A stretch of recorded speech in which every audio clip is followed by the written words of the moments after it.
Do you have the stomach to be a landlord? Can be a tough gig. It can be a really good gig. Today we're going to learn all the ins and outs of being a landlord in Ontario through a teammate of mine.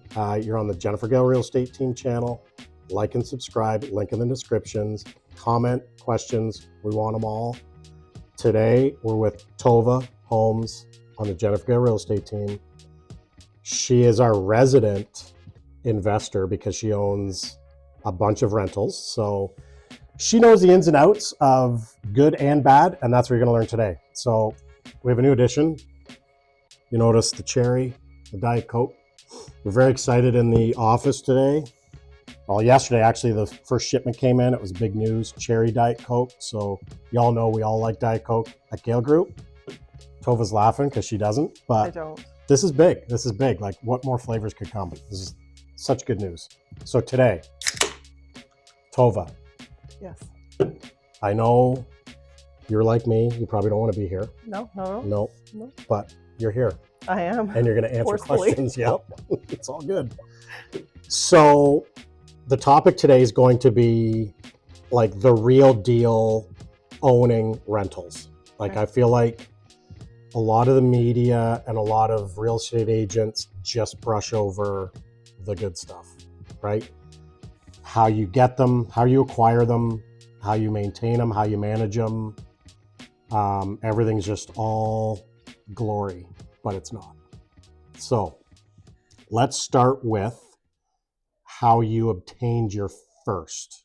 Okay, first, how many do you have? Buildings. 7. 7 buildings. How many units total? 25. 25.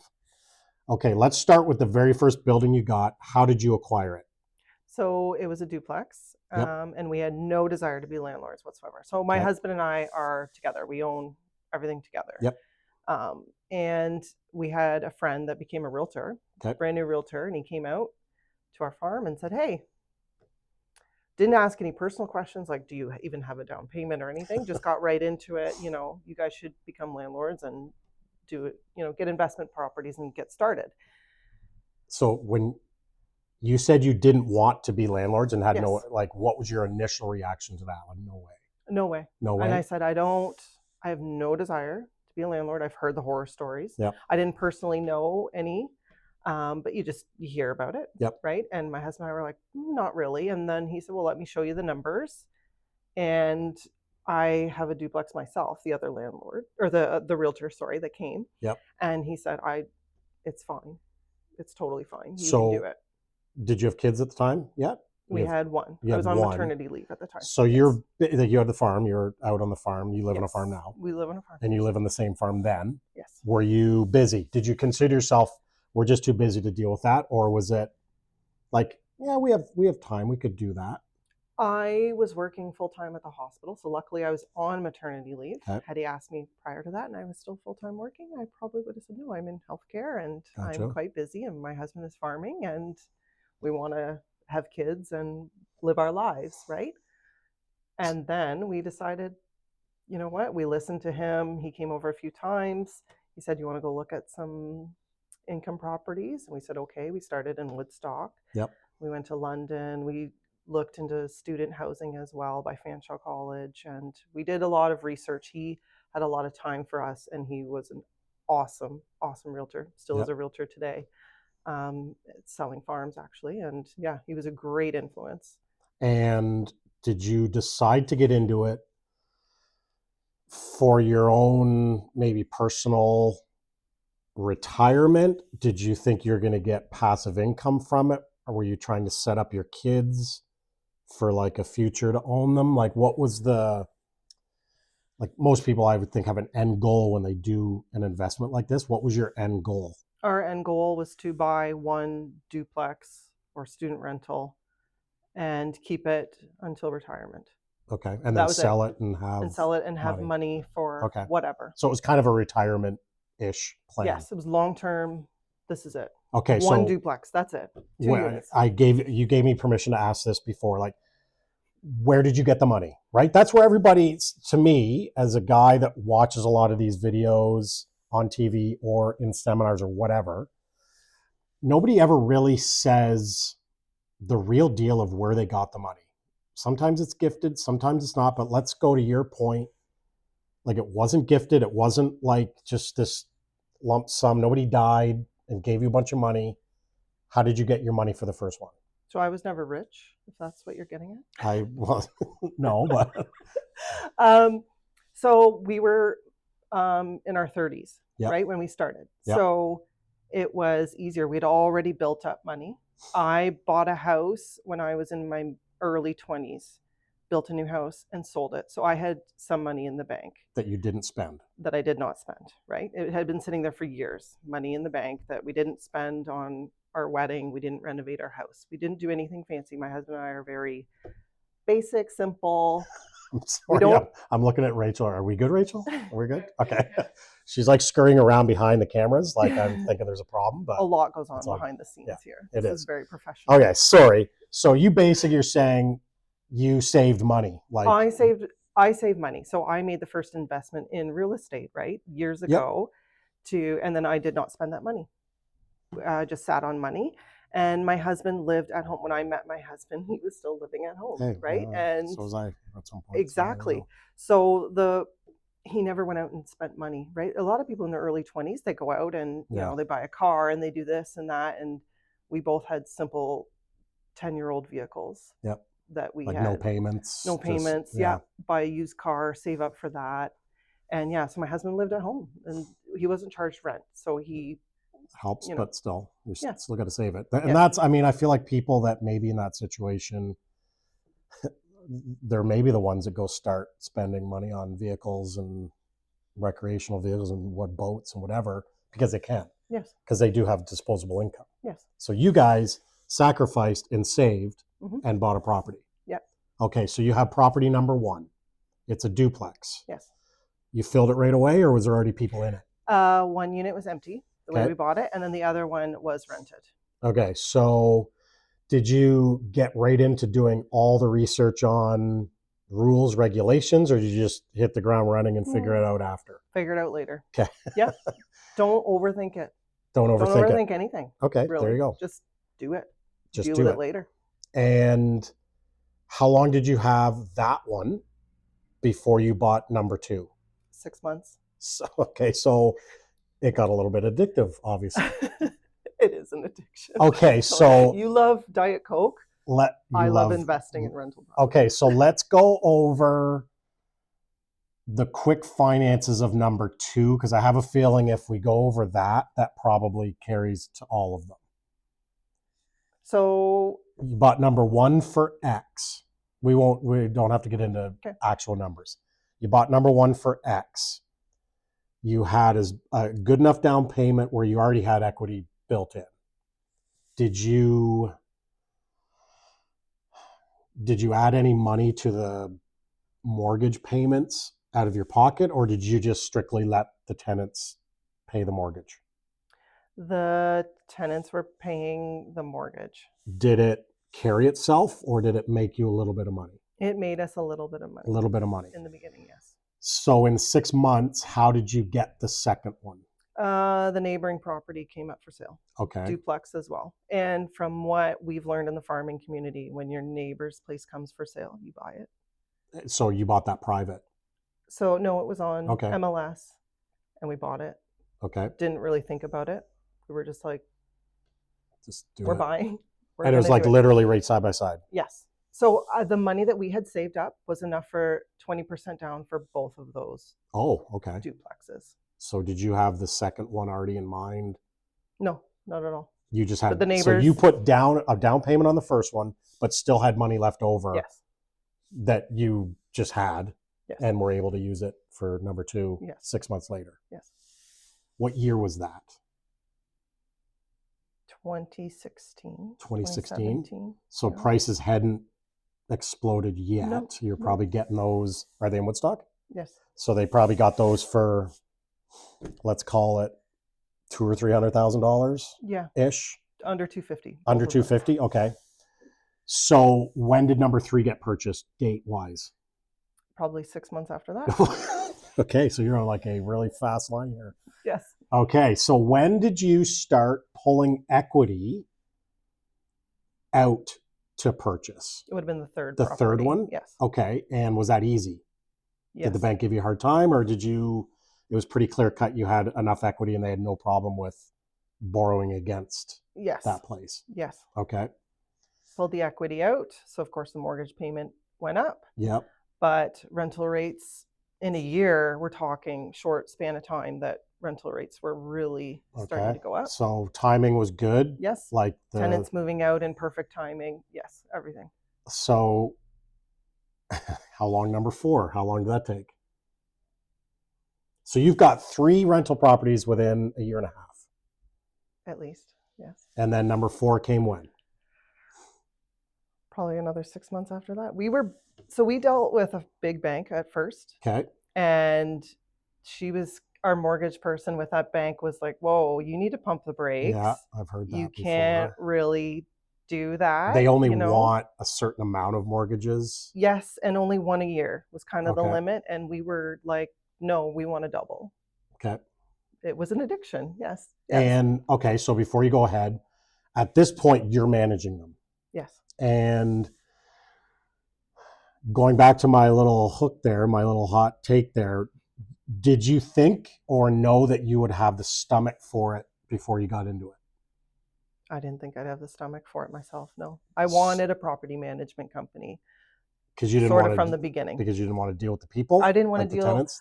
I didn't want the headaches that everyone talks about, the rumors of, you're going to be doing this and this, and no one's going to pay you rent, and the LTV takes so long, and the nightmare stories. I didn't even want to deal with that. Yeah, I mean, from the very beginning. Been one of my fears of yes. owning that. So don't listen to that fear. Okay. There you go. I just learned something from you today. When did it come into play that you were going to be doing that? First one? The first one. Because you just hadn't hired somebody. You're just like, well, somebody's got to do it. I got to do it. Yes. And did you get used to it, just more comfortable doing it, and thought, yes, and I can do this? It's not that bad. It's not that really bad? not that bad. Yeah. Now, is it not that bad because you vet your people yourself and you are very careful? Like, can a landlord who owns investment properties mitigate the hassle? Is it possible to mitigate the hassle? Like, can you give us pointers to help that? Or is it literally luck of the draw who you're going to get? The most important thing is screening your tenants. Do not hand over keys to someone if you have a gut feeling. My biggest thing, yes, screen your tenants before they move in. Make sure you know their credit score, everything about them. In the beginning, we didn't even do credit checks. Wow. We went more by gut instinct. Just meeting somebody, and if they made a good impression, you're like, okay, you seem like a good person. As long as they show a pay stub or form of income, saying, yes, hard copy paper, this is what we make, and gut feeling of, yes, I think they would be a good fit for the house, good fit for me. Did any of those ever become a problem? Very few. Very few? So your gut was usually, like, what percentage is your gut running on? 90% success rate in your gut? At or least, is it? Yeah. Well, that's good. That's good. Our horror stories are mostly inherited tenants. So we bought some places with tenants already in place. Gotcha. And they were the ones that are texting, calling in the middle of the night. Like about stuff that's probably not a big a deal. It can wait. Yeah. Yes. It can wait. Okay. So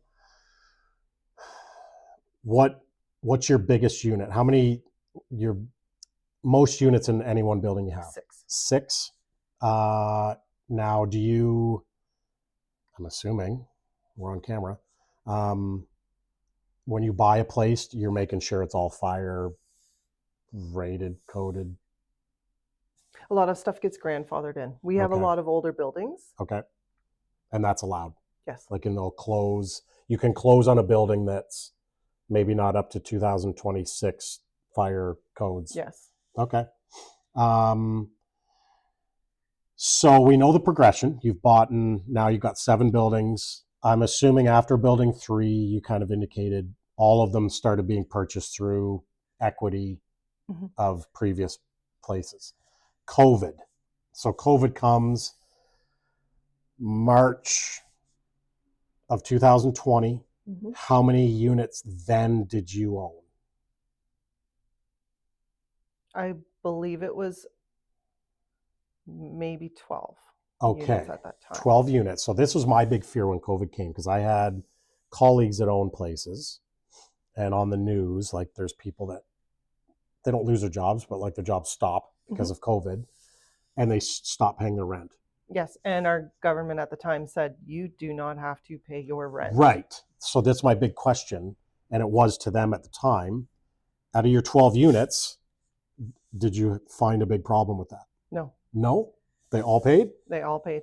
They all Is that luck, or is it just your good vetting, or is it they just all happen to have good enough jobs? Good vetting. Good vetting? Good vetting. I have really good relationships with my tenants. Okay. That's important. You don't want to be friends with them, but you want to every once in a while check in with them, make sure that things are okay. They're okay personally. They show you care. Like, yes. Just don't disappear. Human to human. Yeah. Yep. Okay, so we're going to get into the nitty gritty now. What's the hardest thing you've had to do that you just didn't want to do? Like you just did not want to do it, but you had to do it as the manager of any one of your properties.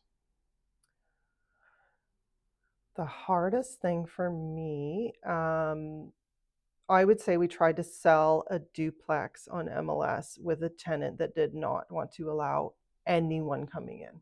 No one was coming in. So we know the rules, Yes. right? We know the rules. Yes. It's obviously hard for whoever, like were you weren't an agent at the time. No. So you have had an agent trying to sell Yes. it. Like as the agent, you try to keep a good rapport with your tenant because you want showings. Mm-hmm. What do you do? What do you do? If somebody's not going to let you in to show it, how do you? So when you post a 24-hour physical piece of paper notice on the door. We just had this in our group chat last night. Yes.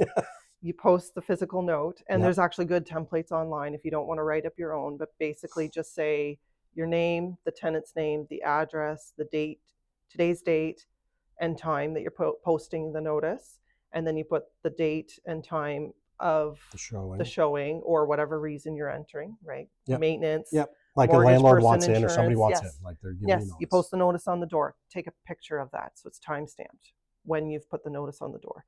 Send that picture to your tenant to say, I've posted this. I'm coming in. You're not asking for permission. It's a notice. Okay, so we did that for every single showing. And I had to be there for every single showing to make sure. But my question, and I wanted to ask this in the group chat last night, like you've done all that and it's the time and day of the showing and you're not like, what if like you have a key? You just have a key. You just go in. Yeah. And they can't stop you. I'm going in. Yes. Okay. So then you're just kind of a badass. Well, you're just like, I'm coming. I mean, I have the right. You do. No, it's your property and you've given the proper notice, and so for tenants out there, like you can't say no. No. You can try, and maybe we'll give you some grace, which I've run into that before, where it's like, okay, it's maybe a legit excuse. We'll move it somewhere else. But if it's a chronic problem, every single request, they can't say no. And if the landlord shows up, they've got their own key. You've got keys to all your places, and you go in. Mm-hmm. Was it like contentious? Yes. They didn't look at me, speak to me. Yeah. Right. So they're mad. They were mad. And I told them, I said, the government has the RHEU, Rental Housing Enforcement Unit. And I said, you can call them and you can call the LTB and you can ask about your rights. Because they have the right to. They do, but they're not going to win that particular one. They knew that, yes. Yeah. They knew 24-hour notice means 24-hour notice. Yeah. Yes. So they're just trying to push the boundaries. Yes. Yeah. So that was a lot of, late nights, and I said, and our realtor was really good at making sure that any inquiries, it was, if you're coming in to view it, more than 24 hours notice. 48 would be best. Give me the time to go there, post the note, take a picture. They're trying to do their best to keep some kind of a relationship decent. Yes. Okay. So that's hard. I asked you this before, like you've got 25 units. You said the most you've ever had vacant was a fourplex. Yes. That you were working on. So it was sixplex that we were renovating. Yep. And then a fourplex that we bought everyone moved out within one calendar year. The tenants voluntarily moved out. So a snapshot of that, you had 10 empty units at one point, Yes. and that's coming out of your pocket, Mhm. that rent, like to cover that mortgage. Yes. For how many months was that? At least 6 months. Okay, so I mean that's things that I would think like that should be brought up at seminars and stuff, right? When people are looking to get into it, that's like the non-rosy picture. Like sometimes you just have to be out of pocket to pay for these. Sometimes. But yes. at least knowing you're paying for them, it's still an investment. You're still paying a mortgage Yes. off. You're still gaining equity. Yes. So, and we didn't rush to rent them out because we wanted to do little fixes. Like some of them got new appliances, painting, things like that. And we kind of let it sit. So we'd let unit sit empty for a bit. And then the next one would give notice. okay, so you staggered them a little bit. It was Yeah. it was timing of, one had a relationship breakdown, so they moved. One bought a house. Okay. One needed more space. Yes. So 25 units, you're the manager of them all on a daily, weekly basis. How many hours a week do you think you're putting into managing those 25 units? Just a wild average get, not a maybe an end of the month thing or whatever, but like average between phone calls, visits, doing what you're doing. How many hours a week? The first of the month is always busy because I'm entering into my spreadsheet who's all paying and the amounts. Do they give you checks? Are they just No, cutting it's all it's all e-transfer? So I would say minimum probably 5 hours a week. okay. Is your phone ring every day No. about something? No, I have quiet days. You have quiet days? And then I have days where 3 tenants are texting me, fridge doesn't work, hot water heater's broken. And you have people on short dial. You have electricians, Yes. plumbers. The most important thing is a plumber that I can text. Yep. An electrician that I can text. All local? Yes. Local enough? Handyman that I can text. Yes. Heating and cooling that you can text. And people that you trust. Now, when's the last building you bought? Like what year was the last building you bought? 2021. 2021. Okay, so you've been had a them for a while. while. It's been a while. Yes. How many do all of the 25 units pay for themselves? Yes. Yes. That's taxes and everything. Yes. So some buildings lose actually because we've refinanced them over the years and we have Yep. long-term tenants. So we are losing money in some of them. Some of them we are making So to cover, and it all balances out. it balances out. Yes. And is a long-term tenant that's really good, that's low maintenance, worth a little bit of money on Yes. rent? Yeah, for sure. I've heard that before. I mean, Yes. that makes sense. Even the headaches. Yeah. Right. Yeah. What are the good things? Other than, I mean, we know it's people are paying down your mortgages on those places. And a perfect world, I don't know, if you keep buying them, I guess you're always going to have mortgages, right? But slowly those mortgages are being paid down and you're going to have this lump of properties that you own. Will these be passed to kids if they're interested? Will they get a couple of them?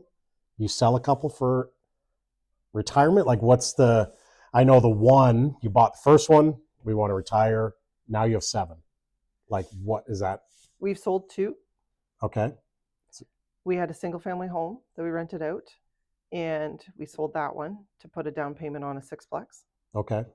And we sold another duplex and that was to put on a down payment on, I think, the 4-plex, I believe. Are any of them mortgage free? No. No? It's just a payment. It's just a payment. Yeah, no, I know. It's I guess you haven't had them long enough for that probably to be the case.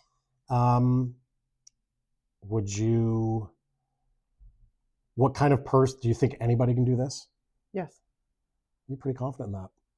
Like you think anybody can be the one that has to be the bad guy? Because sometimes, I mean, like you get the vibe that sometimes landlords are the bad guy, even though they're not. Like you and I both know you're not. Like you're just following rules, but they think they're following rules. They're maybe pushing them, Yes, the boundaries on them. But you know, you got to be okay with walking away from your rental, and that tenant thinks that you're a terrible person.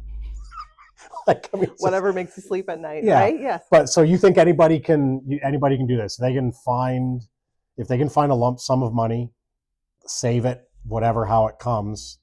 You think this is a good thing to do? Yes, I think young people right now, if you want to buy your first home, buy a 4-bedroom house, a 5-bedroom house, rent out bedrooms.